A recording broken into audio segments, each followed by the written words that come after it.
What's up guys, welcome to the internet Moola. In today's video I am going to show you how you can turn your Instagram profile from business to private.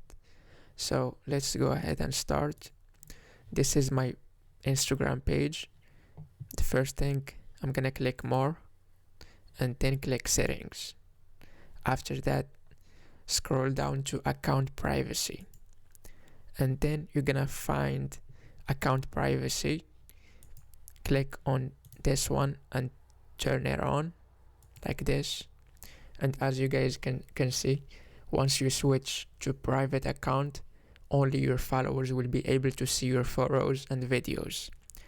This won't change who can message or tag you, but you won't be able to tag people who don't follow you, and also no one can reuse your content, and all your reels and posts or stories that previously used your content will be deleted, so are not gonna be available anymore.